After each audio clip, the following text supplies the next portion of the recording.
Have you ever sat in that heavy silence at a family dinner? Here on Women's Diaries Voice, we retell those moments, honest every day, sometimes controversial. Every story is a mirror. Subscribe, join the conversation, and maybe find a little healing. At 8:59 a.m., the art district is still shaking off the night. Spray-painted cranes lean over brick walls on Larimer, and a train horn blurs the last of the chill. I stand inside my bakery hearth and hush, one palm on the warm walnut counter, the other on the door sign.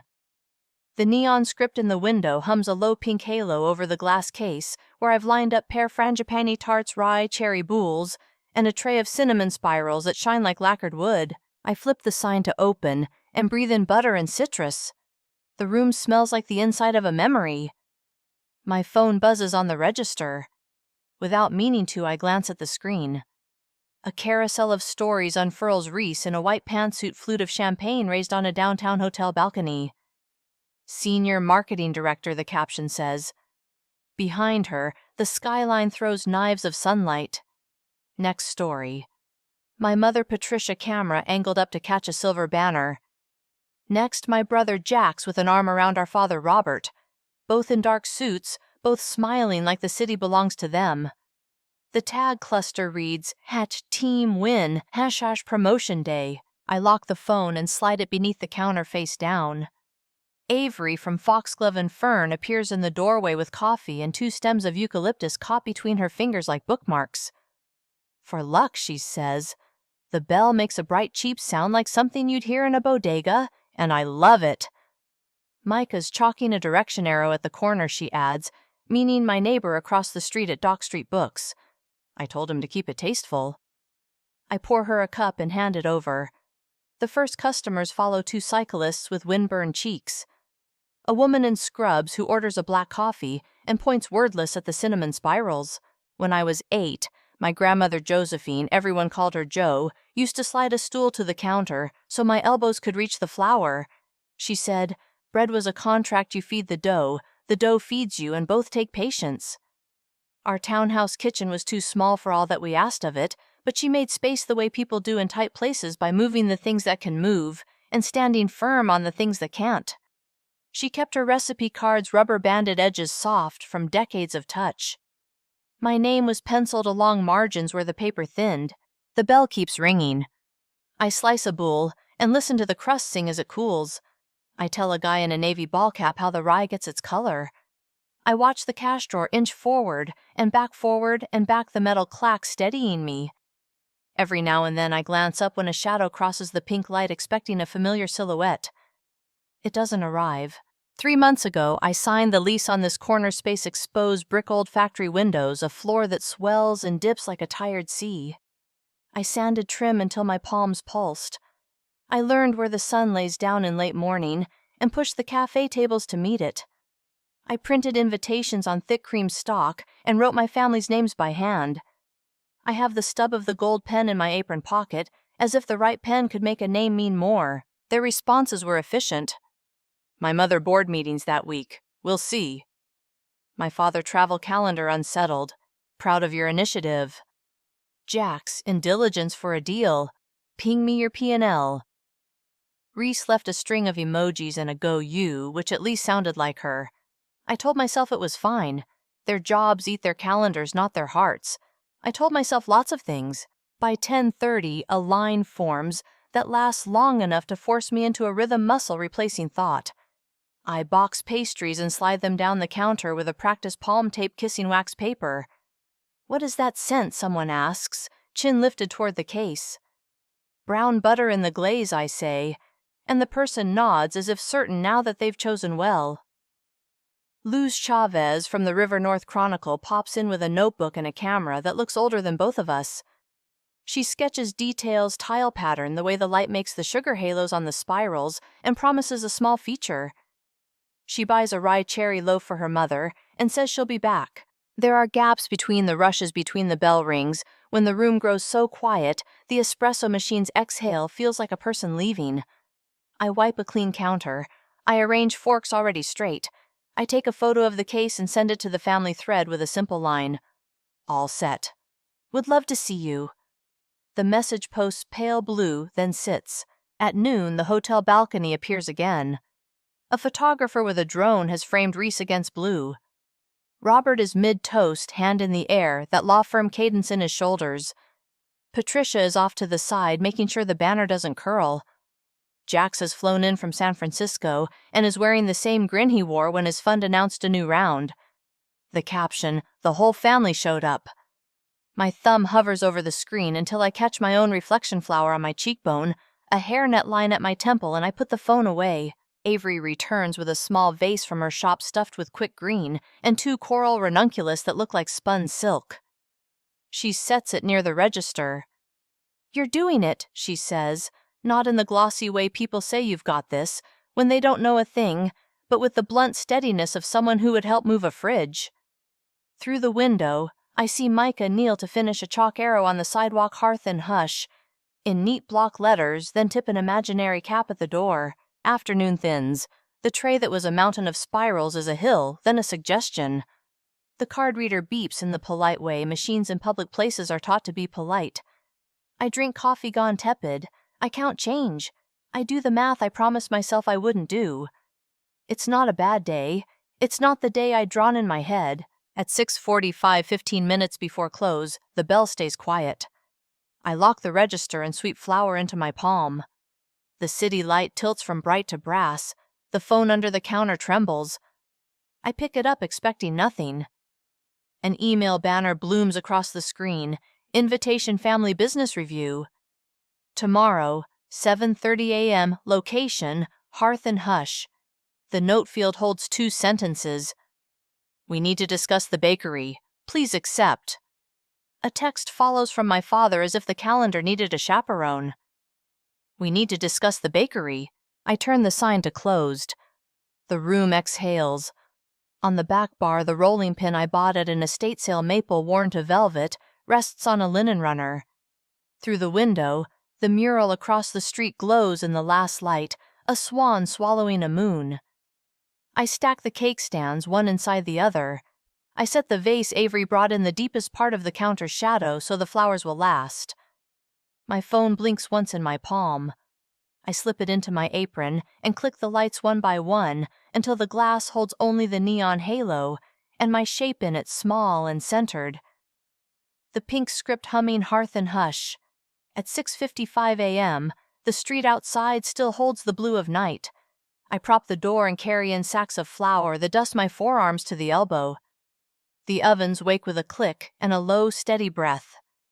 I set out mugs, polish a thumbprint off the case, and lay a linen runner under the maple rolling pin like a small stage. The calendar block on my phone glows at the edge of the register Family Business Review, 7:30 a.m. By 7:10, butter hisses in a pan, and the room smells like toast and sugar. I'm piping glaze across a row of spirals when the bell stutters. They file in the way people enter a deposition. Robert first in a navy suit with a leather portfolio. Patricia in a cream coat, cut as neatly as a surgical line. Reese with sunglasses in her hair and a tablet tucked beneath one arm, Jack's last phone in hand, thumbs moving. The pink neon paints everyone honey-colored, and no one looks sweet.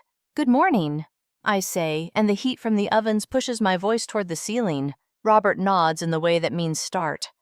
"We won't take much of your time." Patricia watches the room as if it's a unit. She manages, eyes skimming for inefficiencies, a frown for every scuffed baseboard. Reese peels off to the west wall where the menu board hangs and takes 2 quick photos without asking. Jack circles the front tables, testing a chair with a push, like he's checking the wobble on a bar stool at a new bar he might invest in. I set down the piping bag. We open at 8. If we're doing this, it needs to be now. "Exactly." Robert slides a stack of papers from his portfolio and arranges them with the same precision he once used to lay out flashcards across our kitchen table. "We've reviewed your situation. There are 2 responsible paths forward." The words lift the hairs along my arms. "My situation. Cash flow is about runway," Jack says, not looking up.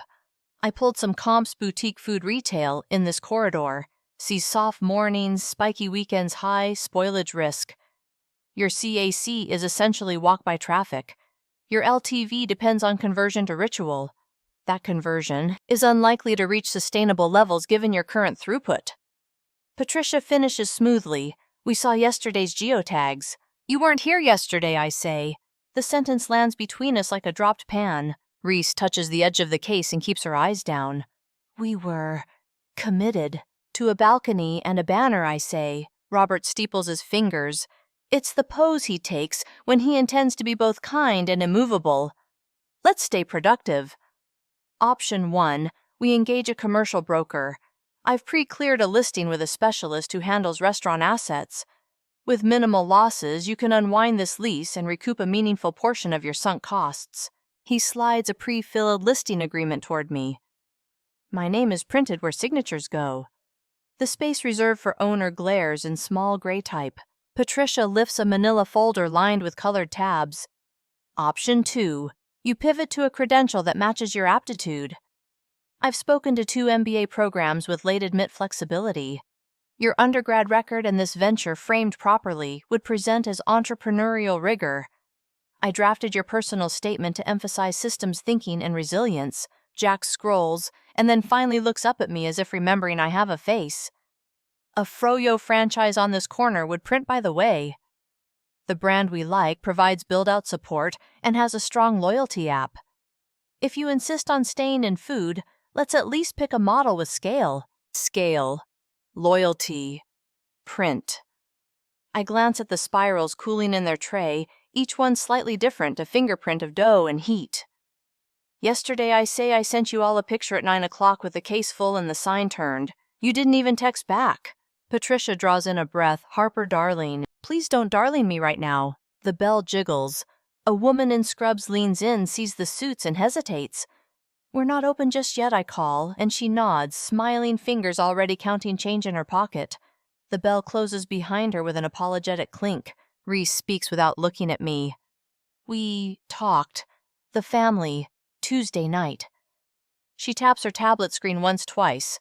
I said we should try to do both. She lets the sentence go. We discussed the optics, Robert says, and the word makes something behind my ribs flash hot. Your sister's promotion was a high-visibility event. The CEO attended. It was important to send a clear signal about priorities. Priorities. I repeat. The glaze on the spirals catches the light, and the room smells like cinnamon and the inside of a warm paper bag. You decided not to come. On purpose. Jax folds his arms. It's not about love, Harp. It's about resource allocation. Patricia softens her voice the way she does when delivering difficult news to families. We want to minimize harm. The longer you stay in, the harder the exit. We can help you exit now with dignity. Reese finally looks up. Your branding is good, she says. And for a second she sounds like my sister, not a focus group. But it's not moving. It didn't trend. I sell bread, I say, and surprise myself by keeping my voice level. It's supposed to move across a counter, not through a hashtag. Robert taps the top agreement. If you sign these forms, Nora, he checks his notes. Nora Kiernan will begin the listing immediately. Nora May Hollis. I correct automatically, and she owns a pie shop. The name tastes like something warm. She taught me how to dowel a tiered cake when I was 19. Patricia lays the MBA folder beside the listing paperwork as if setting a table with 2 courses. Your essay begins with that memory. We lead with lineage, not rebellion. A splash of early light catches Patricia's ring. I study how the diamond throws off small ice-colored stars across the paperwork, as if the room is applauding a show I'm not part of. The bell goes again. Micah leans in charcoal on his fingertips. Your arrow's done, he says. I kept it tasteful. He takes in the suits and the stacks of paper and gives me a small nod that I file away like a biscuit in the back of a warm oven. I'll be back at 8, he says, and disappears. I slide the paperwork back toward Robert. I worked 3 jobs to get here, I say. Barista at dawn, office assistant until 5 custom cakes in a galley kitchen that could barely turn around on itself. I don't need you to clap. I needed you to show up. 30 minutes. Anyone. Any one of you. Silence folds over us with the weight of a wool blanket. Reese's mouth forms a small, careful line. Jax watches me the way he watches founders who pitch without charts, curious, skeptical, not unkind. Patricia's face goes still the way steel cools. Robert's jaw tightens. He sets his pen on the portfolio. Here is the practical reality. If you move now, you preserve capital and optionality. If you do not, you proceed without our support. He measures the sentence word by word like pouring molasses. Financial or otherwise. There it is. A clean cut. I wipe my hands on my apron because there is nowhere else to put them. The clock above the door ticks toward 8. The ovens hum. Outside, a cyclist coasts past the sound of rubber on grit. I picture the woman in scrubs counting her coins. I picture Avery tying a ribbon around a bouquet 2 doors down.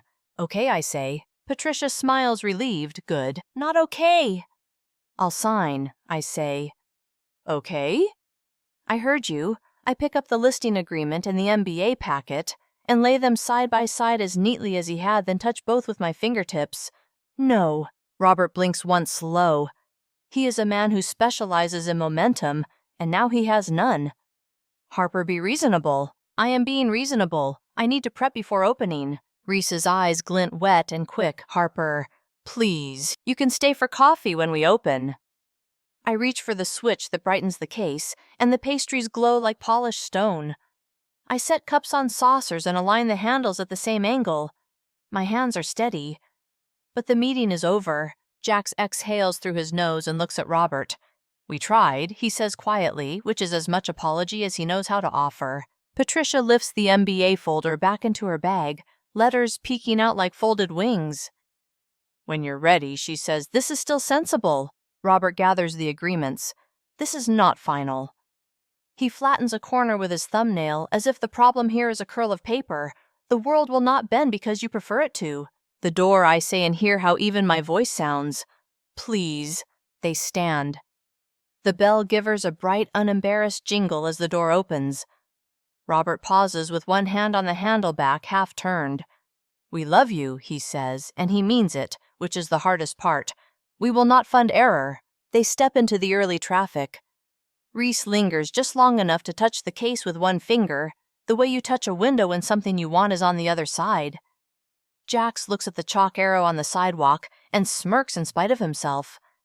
Patricia folds into her cream coat the way paper folds into an envelope and follows them out. I lock the door behind them and stand for a second with my palm against the cool glass. The room is the same as it was at 7 and not the same at all. I flip the deadbolt back and turn on the espresso grinder. The burrs whir into a sound like gravel poured into a tin pail. The bell goes again. A woman in a denim jacket with flour on the sleeves stands there with a basket looped over her arm. White hair, big laugh lines, eyes sharp enough to cut pie crust. If we're playing dress-up, she says, glancing at the suits through the glass I underdressed. She lifts the basket onto the counter, and the scent of apples and butter spills into the room like a blessing. I'm Nora May Hollis, she says, and the last name lands like a chair pulled out for me at my own table. Brought you a little something for your first week? I look at the basket apron folded in a clean square, a jar of cinnamon sugar, a card tied with baker's twine. She taps the maple rolling pin with a knuckle approving. Some ovens, she says, as if offering a fact and not solace, take longer to preheat. The clock clicks to 8:00. I reach for the open sign. The neon hum swells as I flip it. The bell sings. The door swings, and I go to work. The morning after the meeting moves like a carriage with a loose wheel forward, but with a wobble you can't ignore. I scoop batter stretch dough, calibrate the espresso grind by ear. Customers arrive in 2s and 3s, and I move through service with the precision of someone who has rehearsed alone. Nora May sits at the end table by the window, a presence as steady as a lighthouse. When the line thins, she waves me over and slides the basket toward me again, like we're pretending yesterday didn't happen. Inside, under the jar of cinnamon sugar and a tea towel stitched with little cherries, there's a folded apron and a small tin box the size of a paperback. The box's scuffed pewter lid, etched with a spiral that looks hand-scratched. Open later, Nora says, tapping it with a fingernail. Gifts land better when the kitchen's quiet. By mid-afternoon, the room gains that hollow sound cafes get between rushes, as if the tables have stepped away to gossip. Avery drops off a low bowl of ranunculus and rosemary sprigs that smell like a hillside after rain.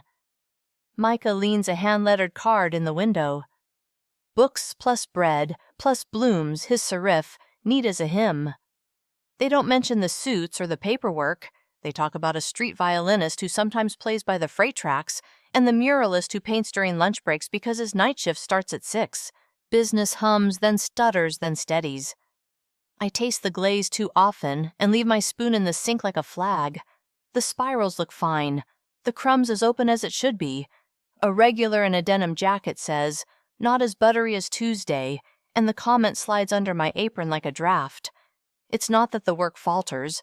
It's that my hands remember to do the steps while my head stands a half step away listening for footsteps that don't come. The family messages change tone but not direction. Robert, the broker is ready when you are. Market still cooperative. Patricia MBA orientation packet attached. Application fees waived if submitted this week. Reese posts a carousel office champagne a cake with her title piped perfectly and a caption about pivoting with grace. Jack sends a spreadsheet with a tab titled Hearthush Break Even and sells shaded bloodless green or warning red. On Thursday, a cousin I only see at weddings appears at the counter, cheeks pink from the wind and embarrassment. "I almost didn't come," she says, eyes on the pastry case. "Aunt Trish said you preferred space." She looks genuinely sorry, like she stepped into the wrong movie theater and sat through half the film before realizing. She buys a rye cherry loaf and slips out quickly. The bell sounds like a question mark. In the evenings, I close with the efficiency of someone paying penance. Counters wipe twice, labels realign leftover bread squared in parchment, as if neatness could persuade day-old crumb back to life. On the third night after the meeting, seeking a roll of twine, I crouch to the lowest bakery shelf where the wall meets a shallow toe kick. The shelf has a lip. I rattle it and feel a hollow. Behind a board that looks like a board but moves like a door, my fingers find the pewter tin Nora gave me. The lid sticks, then gives. Recipe cards nest inside rubber banded like prayer slips. On top, a smaller envelope holds a USB stick and a note in a hand I know from the margins of childhood for when the room is too quiet. Joe. I plug the drive into the little speaker we keep near the register for morning music. The file name is just a date and time. The voice is not the exact sound in my memory. It carries more air now. The consonants soften by the mic, but it lands in the same place. "Hi," Bug Joe says, and the word turns the room warm. "If you're listening, the kitchen's your own." Good. She chuckles under her breath like she's just taken a pan out of the oven and set it where the light hits. "You know how bread is? People think it's flour and water and heat, but it's really time. You give it time, it gives you back a shape you can share." I lean against the counter with both hands head bowed, as if the words might slide off if I look straight at them. Joe talks about the way dough tells you everything. If you stop accusing it and start listening, the way it pulls back when it's cold, the way it sighs when it's ready to fold. She tells a brief story about a man who came into her pie shop every Friday and pretended he didn't like sweet things until he met a lemon chest that shut him up mid-sentence. He came for the pie, she says, but he stayed because the table was still warm. The file clicks and another begins her cadence steady like cut-and-stitch cloth. She mentions me once without naming me. "There's a girl who bakes like she's talking to someone in the next room," Joe says, and I press the heels of my hands into my eyes. "Sometimes the world will act like there's only one kind of applause," she adds. "Voice light, not preaching. It's not true. Sugar makes its own weather." I listen to every track. They're not advice so much as memory, with recipes tucked inside how to swamp a pie pan with butter when the crust fights when to pull a custard a minute early, because the pan keeps cooking. How to keep people in the room long enough to learn each other's names. By the last file, my face is wet, and the tilt of the room has shifted by a degree only I would notice. Outside, the street thins. The neon hum paints the glass a friendly bruise. In the morning, the aprons go on like armor. I pull the rye starter and find it alive and nosy, bubble-eyed, and ready to work. I strip the menu down to the things that feel most like my hands made them. The lemon lavender shortbread snaps with a clean edge and leaves the air floral without becoming soap. The dark cherry sourdough balances brightness and smoke. I shape galettes without a ruler, letting the crust go rustic at the edges where it wants to.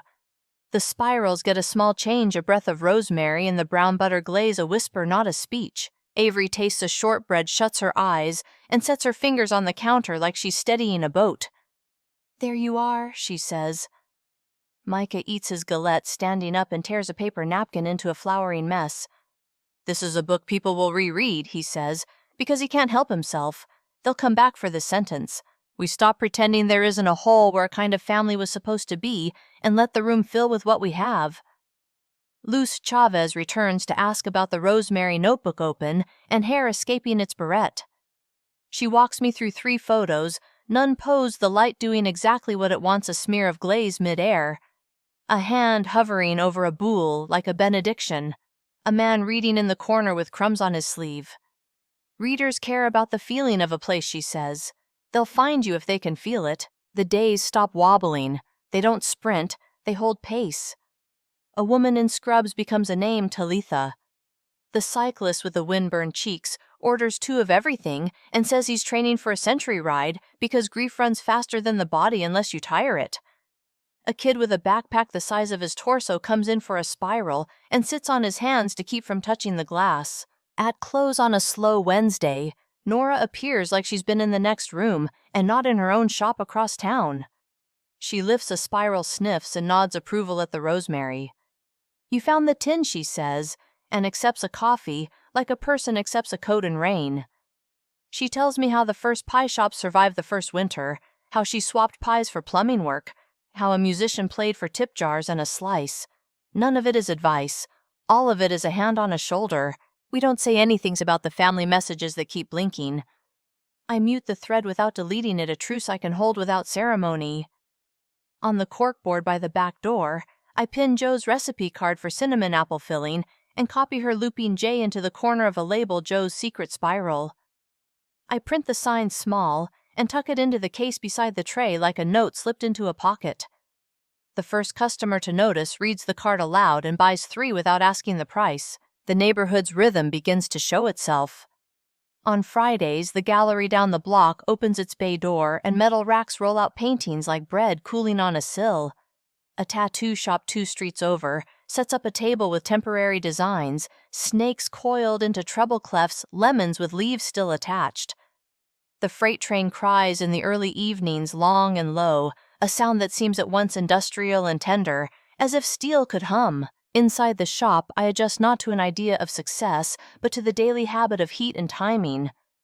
Flour dusts the air in thin weather systems. Butter makes its little sizzle. The espresso machine's sigh mimics the human one, and sometimes it's hard to tell which sound came first. I place Avery's rosemary sprigs in water like green punctuation. I keep the pewter tin in the backlid cool under my palm when I pass. One afternoon, between a lull and a rush, Luz sits at the end table with her camera strap looped twice around her wrist. "There's a thing happening on First Fridays," she says, casual as weather talk, as if naming a tide that's been pulling for months. People wander, then gather. You've noticed. She tilts her head toward the window where the sidewalk holds more bodies than usual, the kind of crowd that doesn't have to be told where to go. It just eddies toward light and sound. She doesn't pitch. She just records the way a boy in a yellow raincoat points at the spirals like they're the moon. How the chalk arrow Micah drew has worn to a soft invitation. When the room empties again, I stack cooling racks with a care I didn't have last week, not because I fear they'll fall, but because the act of setting things right has become part of the work. A small group of high schoolers comes in, all paint-streaked hands and borrowed flannels, laughing too loud, then apologizing. They each buy a shortbread and split a galette 4 ways as if it were currency. One of them taps the label with Joe's name and asks who she is. "My grandmother," I say, and the word lifts light as steam. At close, the light outside slides from brass to dusk. I wipe the counter and find a ribbon of flour, the cloth mist thin as a vein, and erase it with my finger. On the back bar, the maple pin gleams under the track light, every nick a tally. I play one of Joe's files low and work by her voice, the stitch of it steady, the warmth invisible but present like heat rising from a pan after you cut the flame. The phone on the shelf buzzes and shows 3 messages stacked like plates. I let them sit. The room makes its own sound. The knock of the cooling case, The hum of neon, the far-off roll of a train that doesn't stop here, but passes close enough to be counted. I print one more label and tuck it beside the tray.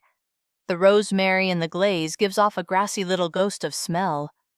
The case glass holds my reflection in pink handwriting, Hearth and Hush, and the person in the glass looks like someone who knows what to do with an oven once it's hot. I check the locks, set the lights, and let the room hold its warmth. The first Friday of the month rises clear and cool, a sky the color of a new plate. I unlock the door to the smell of yeast pushing at the edge of sweet, the ovens huffing like patient animals. Outside, a muralist tapes a square on the brick across the street and chalks the outline of a heron. Avery arrives before 7 with buckets of flowers that look like sponge sugar ranunculus anemones herbs cut that morning. Micah drops a collapsible book cart and a hand-lettered placard. Exchange a book. Buy a bread. Bread. Leave a story. He winks like he's stacked the deck in my favor. Nora sets a tin of cinnamon sugar on the back bar, as if kindness can be stored like a staple. Don't chase, she says, tying on an apron. Anyway, the strings cross twice around her waist. Bake. I pipe the brown butter glaze with its little breath of rosemary over the spirals and line them up like a choir. Lemon lavender shortbreads cool to a porcelain snap. Dark cherry sourdough comes out singing the crust, crackling its small, satisfied song. Luce appears with her camera, a strap looped twice around her wrist, and takes a photo without asking glaze suspended mid-air, a ribbon of light shaped like a half-remembered word. By 8:30, people are already drifting in the way water finds a downhill. 2 kids in raincoats press noses to glass. A couple with a sketchbook orders coffee and takes the corner table. One draws, one reads the room like a menu. The bell tings so often it stops sounding like punctuation and becomes part of the sentence. The first tray of spirals is gone by 9:15. I restock, set another, wipe the case with the heel of my hand. Avery does florist magic with single stems and old soda bottles, tucking green into corners so the room looks tended from inside out. Micah stages a half-dozen paperbacks with flour-dusted covers. Their spines read like a Dare Kitchen confidential bread alone, the art of gathering. He trades a galette for a copy of MFK Fisher calls it even. Luz hovers near the door where the light is good and talks to the people who come without making them feel interviewed. Tell me what you tasted first, she says. A woman in scrubs. Talitha answers, the rosemary surprised at herself, and buys 2 more spirals for later. A man with a camera I can't afford takes photos of the chalk arrow on the sidewalk, scuffed to softness by the morning's feet. In the middle of the rush, my phone lights with a notification from the River North Chronicle. Hearth and Hush opens its doors wider than the room. With 3 candid photos and a paragraph that reads like something written while the butter melted. I don't tap it again. I don't need to. Around 10, a quartet sets up on the curb. Upright bass snare, a trumpet with a mouth like copper sunlight, and a woman whose voice lands where the glaze does not on top of the pastry but through it. The sound pulls more people off the sidewalk. The line kinks to the door. I hand out menus, point to the tray with the sign that says Joe's Secret Spiral. Watch fingers land on the card as if they know her. Nora moves like a rumor of competence, shoulder-checking the oven door shut, with a practice hip-slicing boules, in clean breaths, slipping into whatever gap opens. She catches me reaching for my phone and narrows her eyes. Hot hands, she says, and I leave the phone under the counter in the cool. Just before noon, Luce reappears with a man in a denim apron and Black Clog's hair pulled back like he's in a kitchen, even when he's not. Harper, this is Chef Marcus Trent, she says. Copper Spoon. I know the restaurant. Everybody who eats in this neighborhood knows the restaurant. He shakes my hand with palm-calloused fingers and looks at the shelves like a person taking stock in a language he speaks.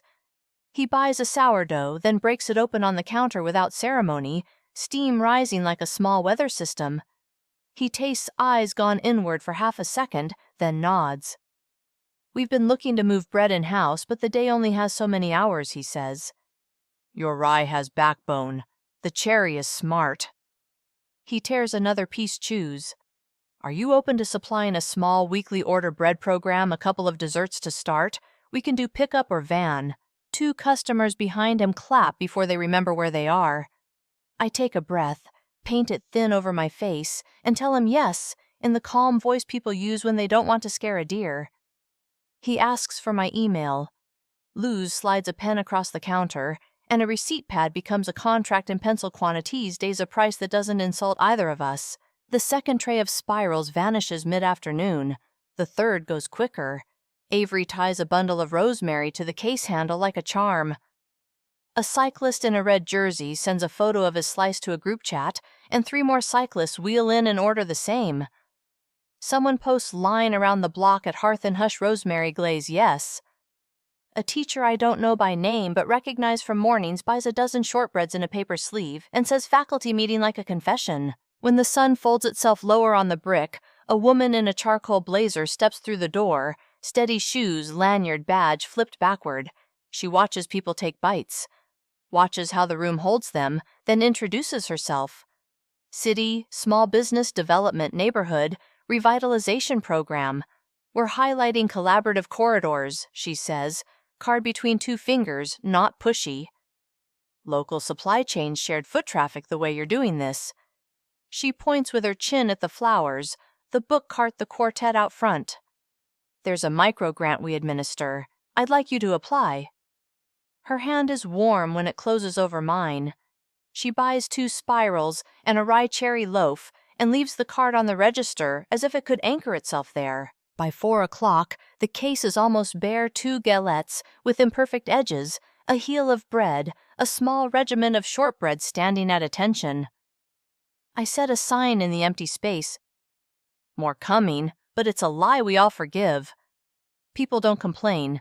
They buy what's left, or they stand in the door and listen to the trumpet and talk to strangers about where they bought their shoes, or how a heron looks like a question someone bent into grace. Near 5, Marcus returns with a sous chef and slips a pan across the counter. My sourdough sliced and toasted under a fall of olive oil and something green and bright that tastes like it could heal a cold.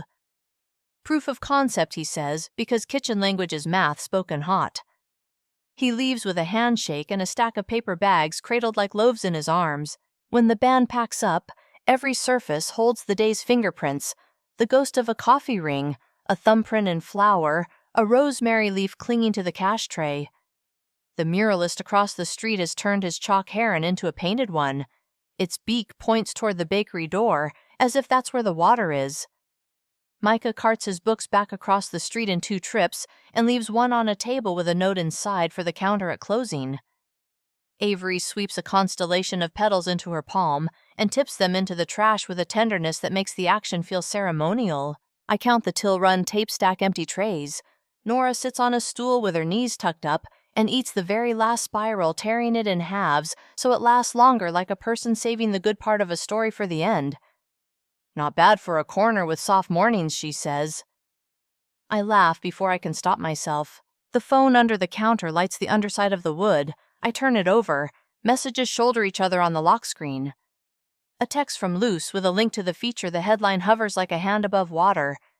A DM from a food photographer asking when the light is best in the room. The city card's email address already in my inbox with a subject line that uses my name. Then a text from Robert Saw, the Chronicle's coverage. Congratulations on the turnout. Available to discuss growth strategies if useful. No hearts, no exclamation marks. The sentence is nothing but nouns and verbs, but the fact of it sits a little weighty in my palm. Patricia's message follows. Your storefront photographs well. The florals are elegant. Reese engagement is insane. Smart to lean into the neighborhood angle. Jack's wholesale stabilizes cash flow. Good move. I set the phone face down and feel the weight shift out of my hand back into the room where it belongs. I sweep slower than I have in weeks and hear how the bristles whisper against the boards. The neon hum thickens toward dusk. A woman taps the glass points at the sign that says sold out and puts her hand to her heart like we share a joke. After the last customer leaves, Avery returns with a small vase from the morning only. Stems now water, a little cloudy. She sets it on the counter beside the maple rolling pin. You'll need more buckets tomorrow, she says, not asking, not promising, just naming the shape of a day that has already been made. I set the stool behind the counter and sit for the first time since dawn. My knees pop in relief. Nora's basket from last week has earned a permanent place on the back bar, a small shrine to sugar and timing. I breathe in. Flour dusts the inside of my nose with something like the smell of clean linen. Outside, the heron's eye looks toward the door. The trumpet player walks by carrying his case like a loaf. A train calls a long note from the tracks, and the sound folds into the room like an ingredient that was always part of the recipe. I flip the sign to closed. The neon keeps its soft pink promise. I turn off the front lights and leave the case lit a moment longer, the last 2 shortbreads shining like coins before a wish. I wash the last bowl, hang the last towel, and set the last chair just so. The chalk arrow on the sidewalk has smudged to a feathered line, but the direction is still clear enough if you know where you're going. I lock the door, slide the deadbolt, and stand a breath longer than necessary, with my palm against the glass, the room warm behind me, and the street still holding a little music. By the time the heat turns serious again, the room has learned a bigger breath. A second stainless table shines along the back wall. A new mixer hums in a voice lower than the old ones. A permit sticker with the city seal sits square in the window near the hour sign. On the corkboard beneath Luce's clipped story, a letter with an embossed crest thanks Hearth and Hush for contributing to corridor vitality. The paper smells faintly of toner. The bakery smells like butter and rosemary. Sundays find their shape. I push 2 cafe tables together, and then 2 more until a narrow banquet runs down the middle of the room. I lay brown paper and jars of flowers Avery brought, stems of herbs that release green when a sleeve brushes them. People come with dishes wrapped in tea towels still warm, or resigned to being served at room temperature pozzoli, in a pot with a history, a peach cobbler with a sag to its middle, a macaroni salad whose maker apologizes and then doesn't have to. I set out baskets of bread and a tray of shortbreads and a pan of spirals glossy with glaze. The first time Talitha slips in after a night shift and falls asleep in her chair for 10 minutes, fork loose in her hand. No one wakes her. When she sits up, she laughs, wipes an imprint from her cheek, and asks for more coffee. The kid with the backpack the size of his torso starts bringing a chess set and waits people out until someone says yes. The quartet singer eats standing by the window and hums under her breath in a key the glass understands.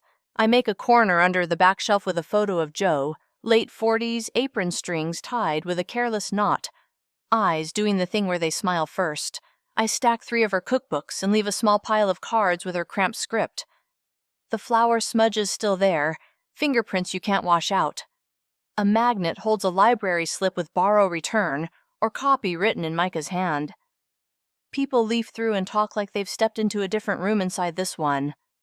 A woman in a green cardigan copies a crust ratio onto her receipt, flips the paper, then copies a second for a friend she hasn't decided on yet. Robert walks in alone on a Wednesday afternoon when the light is blunt and honest. He doesn't check his watch. He reads the menu out loud once as if practicing someone else's lines, and orders a rye cherry loaf and 2 spirals, 1 for now and 1 to take. He eats at the edge of the bar where I rest Trace's suit jacket folded properly over the back of the stool. When he finishes, he stands, hesitates, and says, "You have built something that works." It lands like a clean measurement. He pays full-price tips like a person who has recently studied tipping and leaves with the paper bag held like a file he intends not to misplace. Patricia begins to stop by with 2 women from her board after their meetings. She points out the flowers without rearranging them. "The rosemary is graceful," she says, and I say thank you. And then we talk about nothing charged at all. The muralist's progress on the heron, the way rainy days change what people order. She leaves with neat sleeves of shortbread and a box wrapped in twine, and her friends say they'll bring their daughters. Reese comes on a late Sunday, sunglasses useless, inside hair pulled back like it stayed out too long. She orders a coffee and stands at Joe's corner longer than I expect. "I've been measuring things wrong," she says, still looking at the photo. "Mostly us." Her laugh is small and out of place and then not. "I'm sorry for the balcony." She picks up a shortbread bites and says, "You always were better at texture." We wipe our eyes at the same time and call it allergies because the room is full and kind. Jax arrives with a backpack and no phone in his hand for once. He spreads a printout on a table, curves and columns and a tidy legend, and points at a line that trends up when his model predicted a sag. I didn't price in a neighborhood, he says, and it sounds like a confession. He boxes 2 loaves to take on the plane and asks if I'll sign one for a partner who thinks I'm a ghost story. When Copper Spoon sends its van for the first pickup, Marcus comes himself and leaves a sheet of paper with quantities and days, and thank you written at the bottom in block letters. His sous chef ladders a crate of bread into the van, and I hand over a pan of lemon bars that shine like small obedient suns. The van door slides shut with a sound that feels practical and kind. On a Thursday afternoon, a magazine folded back to a dog-eared page gets left on the counter. The photo shows the case catching light and the chalk heron pointing its beak toward the door, and the caption names this block as a place where strangers sit closer than they meant to. Someone has underlined a sentence about bread being a way to time the day. The ink leaves a ridge you can feel with a fingertip. The chosen family table becomes a long, slow room inside a quicker one. People swap recipes with the careful politeness of loaning books. A grandfather teaches a teenager to play dominoes while a baby sleeps on her mother's chest, and breath makes the baby's hair lift.